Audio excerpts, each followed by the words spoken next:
Hello everyone, and now welcome to a game between Ling and Fly. This game taking place here on Northern Isle. Over here on the top right hand side of the map we have Fly. I believe this is Fly. Maybe I should double or triple check. Yes, it is Fly and Ling. Fly spawning as the yellow orc over here on the top right hand side of the map.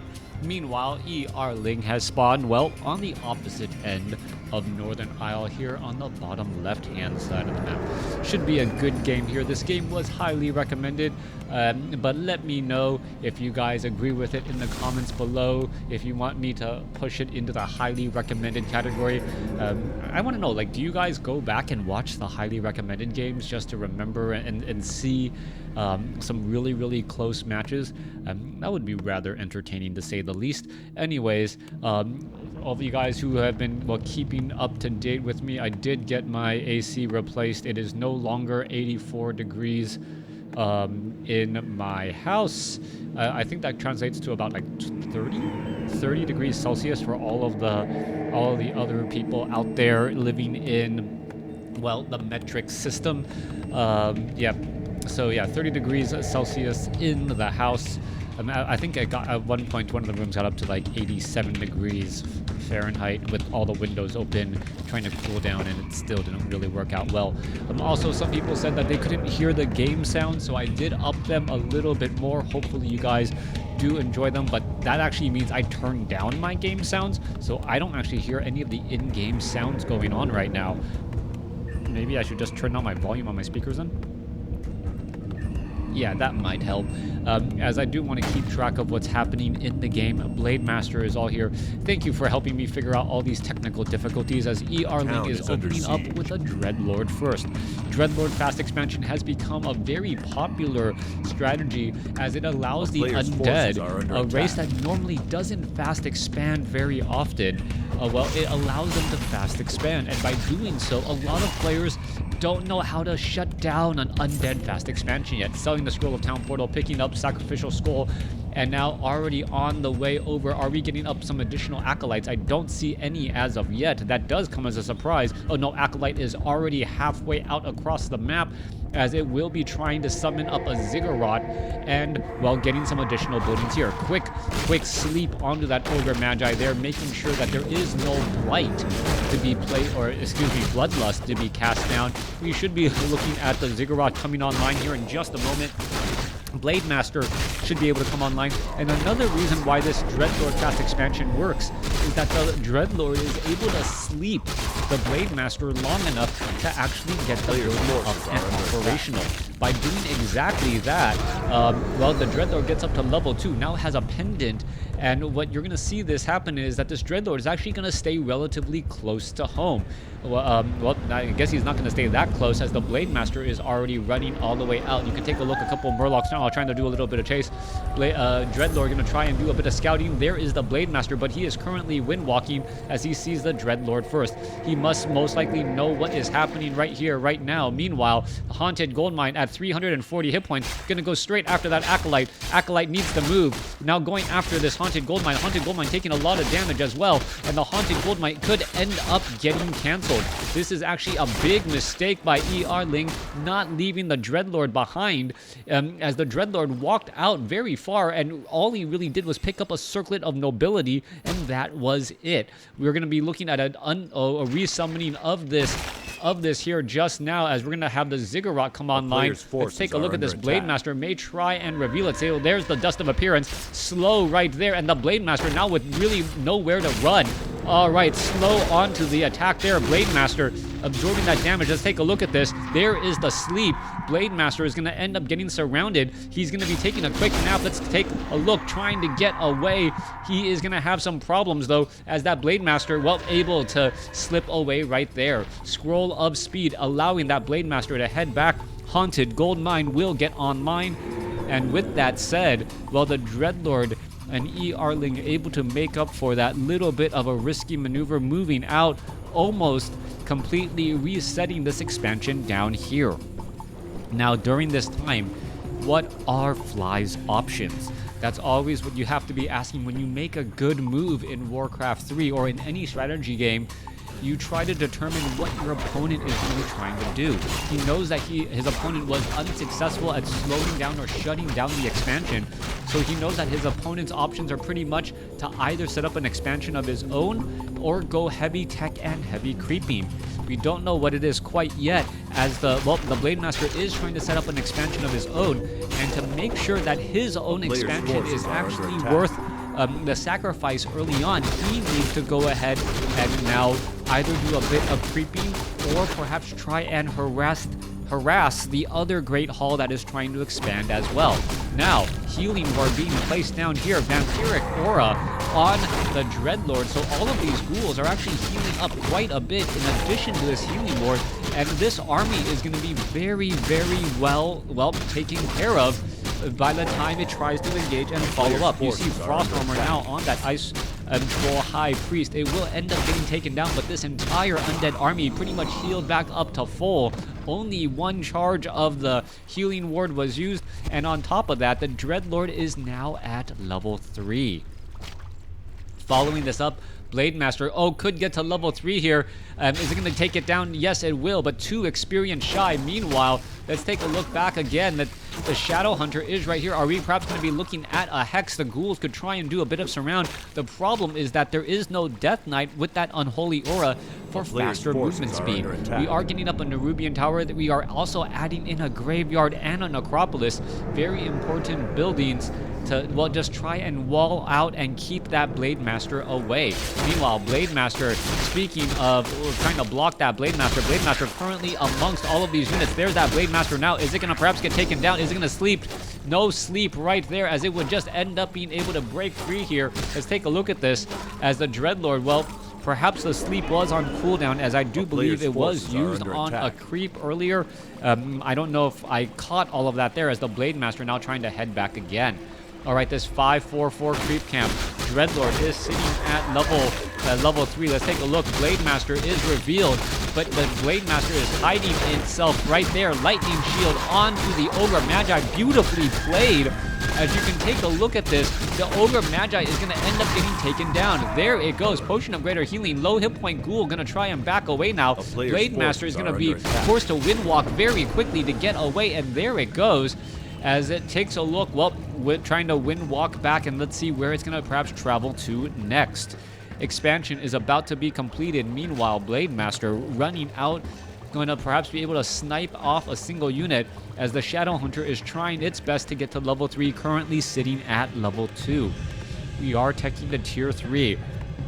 I still do not see any fortified armor upgrades for the Orc Burrows either, as both sides are just pretty much playing close to home. Ling is currently just playing close to home here. You can see he is not really ventured forth that far out, as the Blade Master is going to end up, well, is it going to end up trying to wind walk to get away? Not going to be able to wind walk immediately, forced to suffer a little bit of damage, but now the Blade Master continuing to make its way back out. All right, Tuskar Sorcerer, let's take a look here. Blade Master getting in a quick strike here. Blade Master is slowed. What is happening here? Low hit point ghoul now trying to head to the back here. Healing ward being placed down in the far back as well to try and recover some of that damage.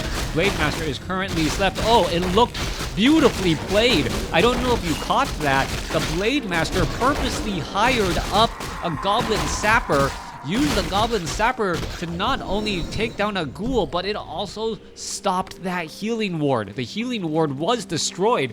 I looked away for a split second and caught just the animation in time to figure out what happened there. Nicely done by Fly. That was a beautiful move to shut down and really at least punish his opponent there. Ghoul is now retreating back. Dreadlord sitting at level 4. We are going into a second hero, or we should be going into a second hero. No second hero as of yet. Dreadlord currently low on hit points. Does have a Home of Retraining, as that will most likely be changing into Carry-On Swarm in just a little bit. All right, Vampiric Aura still being used. All of these units are healing 20% of every swipe, healing about, what, 3 damage every time it attacks. Meanwhile, Ling 7,700 gold here compared to 9,130. as the Blade Master is still doing a bit of scouting. Shadowhunter sits at level 3, almost at level 4, as the Arachnids now engaging back across here. Shadowhunter could try and engage, does spot all of this healing wave to try and recover a bit of that damage. Web Spinner is down as well. Let's take a look. Arachnids now doing a little bit of poke, as well as the Dreadlord may be forced to take a little bit more damage. Blade Master now retreating back, perhaps going to try and do a little bit more creeping, as the Shadowhunter and all of these units want to try and, well, get this level 5 creep. That level 5 creep will get taken down there. No Carrion Swarm. Cancellation. Carrion Swarm through the center of those units, getting even a little bit of damage onto the Orc units as well. Nicely played, as ghouls are now, well, rushing out across the map. We are at, well, dual crypt with Ghoul, Frenzy, Black Citadel, and now going into Temple of the Damned for Banshees. All right, ghouls and banshees, the units to be had, and it looks like ERLing is actually hoping to go for Solo Dreadlord. Solo Dreadlord, a very, well, risky maneuver, as you don't have as many heroes, by definition solo, but the Dreadlord can then get faster level 6. That, summoning the Infernal is such a powerful ability. It is an AoE range stun that also adds in summoning a magic immune unit that also has immolation essentially around it. So many things happening right there, as the Dreadlord now almost at level 5. All right, Shadowhunter just shy of 4. Blade Master little bit shy of 4, as we are going to be going into, well, Watchtower here. We have spiked barricades. Interestingly enough, to actually see spiked barricades being used. Carrion Swarm trying to push through a lot of damage. Let's take a look as we see Purge damage. Hex now onto that. The Dreadlord. Dreadlord could end up getting taken down. Let's take a look at this. 1 or 2 more shots. Are we going to perhaps see a Carrion Swarm? Yes, Carrion Swarm was used, but a healing, or excuse me, a Scroll of Healing was also used in time to protect many of those peons. A clutch move by Fly. Fly has been doing a lot of small things to try and maximize its efficiency, and if it wasn't for those small things, well, ERLing would be ahead tremendously. All of these ghouls would have been a little bit, or excuse me, the ghouls from, is it off over here? Yeah, that fight over here, I believe, with the healing ward would have been drastically different. Also, you saw there 3 or 4 additional peons would have been lost if it wasn't for that Scroll of Healing, and thereby saving a good number of units there. Ogre Magi gonna get taken down. There it goes. Meanwhile, Obsidian statues are now out onto the field. Dreadlord now sitting at level 5 also has an Orb of Corruption, and Banshees out onto the field with Possession. Not only do they have the Adept training, they have the Mastery training, Curse, Anti-Magic Shell, and finally Possession to take on the Tauren. All right, we could actually have possessed Tauren here in just a moment. Banshee is incredibly powerful as a counteraction to that, as ERLing now going into a second expansion. His third base now getting established. We still have 10 minutes of mining left on the main bases. What's happening here? Blade Master sitting at 4. Tauren Chieftain is at 2. Double Medallions of Courage, a 1,000 hit point, 360 mana, level 2 Tauren Chieftain has now made its way out onto the field. All right, Anti-Magic Shell on ghouls, mass upgrades. This is pretty much almost like Zerglings looking to do a lot of damage here, as what is going to happen next? All right, Voodoo Lounge absorbing a bunch of, or will be able to push back some damage. There's some Carrion Swarm as well. Anti-Magic Shell, here we go. In comes some damage. Are we going to perhaps see some Possession here? That is the question. Banshees are in the backfield. Big stomp across multiple units. Damage is not done, but they are still stunned as the Dreadlord is still fighting its way through. Another big stomp right there. Obsidian statue now perhaps trying to get away. Trying to, well, missing constantly. Is the Obsidian statue going to get taken down? Yes, it will. Another stomp there. Scroll of Healing is available. And this is one of those situations where if ERLing did not click on the Tauren Chieftain, he would not know that that Tauren Chieftain has an additional +8 strength, translating into an additional 200 hit points, making it that much more difficult to finish off. Dreadlord And ER-Ling definitely on the losing end of that particular battle. We'll see how this all unfolds here in just a moment as we're looking at the third base now getting established. ER-Ling getting up this third base. Meanwhile, Fly is still just sitting on 2 bases. Those watchtowers with those spiked barricades and fortified armor will make it difficult to finish off. A reveal also being cast to figure out what his opponent is doing, or is that a crystal ball? Let's take a look. Tauren Chieftain, no. Oh, yep, crystal ball from the Shadow Hunter. I was going to say, I don't think anyone's actually at the Goblin Laboratory right now, so how did that actually happen there? Yeah, that was a reveal from the crystal ball, not a reveal from that Goblin Laboratory.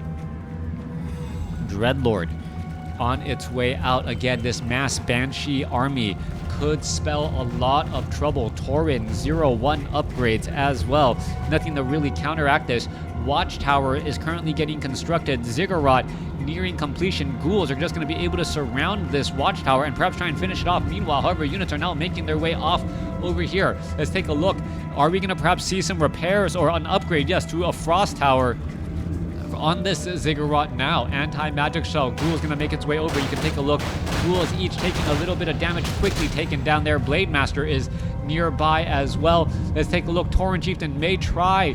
Is it? Yes, may try and do a bit more damage again by putting his foot down. Tauren Chieftain is going to continue to engage. Tauren Chieftain will be stomping here in just a second. Where is it? Waiting for that stomp. Meanwhile, Blade Master, there's the stomp now. Wind Riders coming across. Dreadlord needs to finish off all of those air units as the Banshees are being forced to pull back. Necromancers joining in on the fight as well. Let's take a look. Well, that Tauren looks like it was just standing around for a second. Almost looked as though it was possessed, but no, gonna turn back around here. There goes a Peon now taken down as well. One Nerubian tower offering a bit of protection as the Dreadlord sits at level 5. Fly's follow-up play to spotting his opponent with a third base is, I will get a third base of my own. By putting pressure on your base, you will be forced to defend it, and you will not end up attacking my expansion. And by you not attacking my expansion, I essentially absolve your particular economic advantage, or your particular advantage economy being this particular instance. Alright, let's take a look. Fly versus ER-Ling. Dreadlord now on the move, almost at 400 mana, has plenty of items to go around. Strength is its primary attribute, but does also have 28 intelligence, very high mana for a strength-based hero that, well, let's take a look at that. It would normally be at 420. Yeah, 420 mana is still quite a bit of mana to be had on a strength-based hero. Let's take a look at Dreadlord now looking to pull back again. We are looking at Wind Riders. They are all cursed, causing it to miss some of their attacks. However, the upside for them is the Banshees are the only real units that can attack them. Banshees, Obsidian Statues, and the Dreadlord with that Orb of Corruption looking to try and perhaps push some damage onto all of those units. Supply count 76 compared to 87. ER-Ling currently in high upkeep.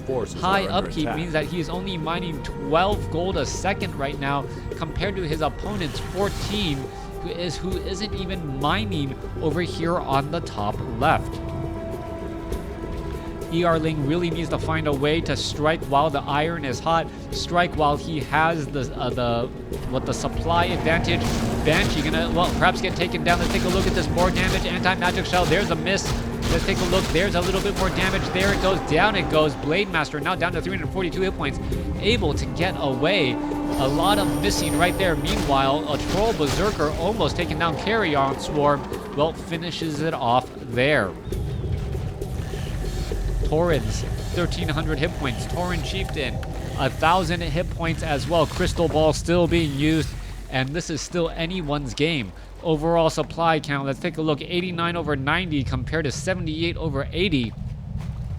Fly doing his best to stay out of high upkeep, as well. You never want to be too, less than 10 supply over the supply limit as well. You end up just paying more in taxes. Banshee is going to be here ready to go. Lots of mana as well. Banshee, anti-magic shell. Let's take a look. Troll Berserker, 0-3 upgrades. ghouls could get taken down very fast. 23 to 27 piercing damage, perhaps to go after all of those casters. More casters coming back in as well. Let's take a look at this. Torrent going to try and engage. Obsidian Statue is going to be in trouble, is going to be dead. Anti-magic shell being used. Stomp is right there. Dreadlord going to try and engage. We could be looking at another carry-on swarm here in just a moment. Or perhaps a stomp. Let's see what's going to be happening next. A lot of damage being pushed on through. Sheep are getting, Banshees are going to convert into sheep and then almost taken out. Obsidian Statue is still fighting their way as the Dreadlord, sitting at 400 some odd hit points, needs to perhaps find a way to engage and really take this game back. This is not going well for ER-Ling as the low hit point other units are now starting to pull back here. All right, let's take a look. Resurrection on all of these or Spirit Walkers. Torin rescuing Torin from this particular fight. Spirit Walkers are still here, pulverized, being used pretty regularly. 0-3 upgrade, but in comes the Infernal. All right, big Infernal damage right there. Let's take a look at this. Ghoul, is this one last Troll Berserker going to get taken down? No, down to 54 hit points, and he's able to stay alive. The Infernal did do its thing, but now that you see the summon out onto the field, well, you're simply just going to ignore that fight or pull back and wait to engage once it is safe to do so. Infernal sitting at 49 over 60 supply. Chaos damage. Very powerful indeed. Meanwhile, the Infernal perhaps going to try to head off to the north, try and do a little bit of disruption, perhaps head off over here, as Fly still does not have this top left-hand base fully saturated. All right, 6,000 gold here, 700 gold here. One base is pretty much all ER-Ling's gonna have left. He may have mined a little bit too fast, even though there are 3 gold mines on each side of this map. Well, it is very easy to run out of gold since the overall capacity seems lower than normal. Let's take a look back over here. 5740. Yeah, this looks like it had 9,000 gold to start.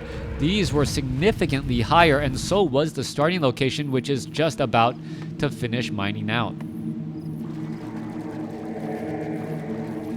A player's forces are under attack. All right, Infernal holding the post here. Obsidian Statues are a little bit far behind. You do not want to be leaving such critical units out in open field to easily get picked off by, say, some scouting units. All right, and a simple ensnare would actually cause major problems for these Obsidian Statues, as the army getting re-shelled back up. Banshees are going to be here ready to go. That is a lot of Banshees, 11 of them, 11 Ghoul Banshee strategy, 3-1 upgrades, as we are looking at, well, no, where is that graveyard? Is the graveyard off over here? Yes, graveyard is off over here. We are now getting creature attack upgrades for those Crypt Fiends, Gargoyles, Destroyers, and Frostworms. All right, Tauren Chieftain, Spirit Walkers now making their way back down. Let's take a look, trying to finish off some more units. A Shade quickly picked off right there as a Sentry Ward was in position. Let's take a look, more units now making their way down. Are they going to be able to put down the necessary pressure? Blade Master almost at level 5. Meanwhile, Dreadlord is at level 6 at 600 mana, but what is he really hoping to do? Necromancer is at the initiate training. Let's take a look at this. More ghouls getting taken down. There it goes. Trying to free up some supply, and we are now at 94 over 100 as, well, all the acolytes have been taken down.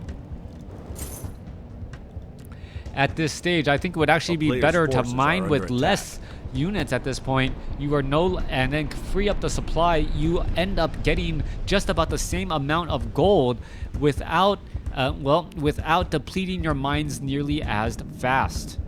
All right, let's take a look at this. Troll Berserkers are all here ready to go. Tauren Chieftain here ready as well. 0-3 upgrades. Berserkers 2-3 upgrades. Those ranged weapons damage increase could cause some major problems, as we're going to be seeing an all drawn out battle here. Frostworm going to go ahead and engage. One Frostworm off to the very front, quickly taken down. Troll Headhunters looking to finish off another Frostworm, trying to finish it off. There is a big Infernal trying to, well, finish off any of those units, but the Healing Ward is just causing so many problems by healing up multiple units in that backfield. All right, in comes a Stomp. Dreadlord still looking to fight his way out of this one. Is he going to be able to survive? as we're looking at the Dreadlord just standing around because of that purge. However, many of his attacks are missing. 200 hit point critical strike, now getting added in. Dreadlord may be trying to get away down to 444 hit points, and it looks like it will be able to live and fight another day. Another stomp though by Fly, and Fly has been playing this game beautifully. Blade Master now going after the Dreadlord. Dreadlord now taken down. And with the Dreadlord now down, I gotta believe that is gonna be game over as a Scroll of Town portal back out here. All right, Pit Lord has joined in for ER Ling's army. Meanwhile, the Scroll of Town portal took Fly back home, and who is now very much worse for wear, losing a lot of hit points on those units.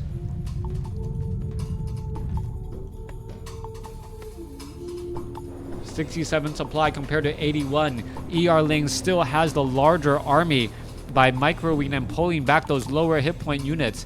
With that army, is he going to be able to just rebound and repunish his opponent since he has the army size advantage already? Meanwhile, Infernal just doing some big damage towards this unit here. You can see a little bit of that damage over time. 10 damage over time. You can also see that the Infernal is dealing regular chaos damage so much. Let's take a look at this, costing a lot of gold as well, as the Infernal could, well, perhaps not take it down. 27 hit points. There it goes, finally taken down. Trying to finish off another unit, takes down one of those units there. All right, Fly lost a bit of his expansion there. Let's see how quickly he is to recover. Meanwhile, back over here on the bottom left, ER Ling does have a Tauren that was possessed earlier.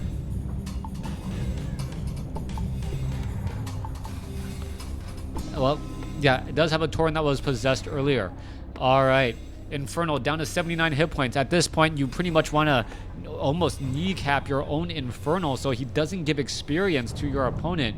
Meanwhile, one Nerubian Tower and only one Nerubian Tower protecting the bottom right hand expansion for ER Ling. All right, Wind Riders coming in to engage. Meanwhile, Blade Master leading the charge, gonna finish off this creep camp in no time flat. Blade Master now looking to finish off some acolytes. There does exactly that. 316 point critical strikes. As we're looking at the Blade Master now run out across the field, perhaps to try and shut down a potential other base or a potential movement. ER Ling is in well, a dangerous spot right now. Let's see how he's going to play out these next couple of minutes, and it should define what we're having. We are looking at an 85 over 90 supply compared to 76 over 100, so the economy for Fly is significantly better since he was running on 2 bases, now completely out. 6,800 gold left in that mine. Meanwhile, this mine is not even being mined at all.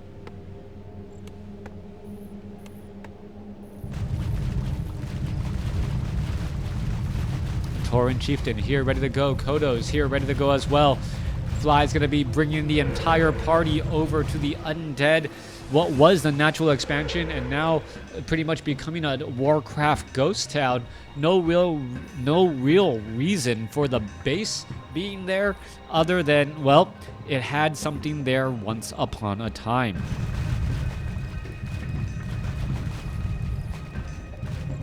Blade Master here, ready to go. Let's take a look. More tower attempts coming in from Fly. Let's see what's going to end up happening next as the Blade Master makes its way to the shop. Going to perhaps buy some items? No. Continue on its merry way to perhaps look and find where his opponent is. All right, let's take a look. Obsidian statues, Dreadlords, all of these units are here, ready to go.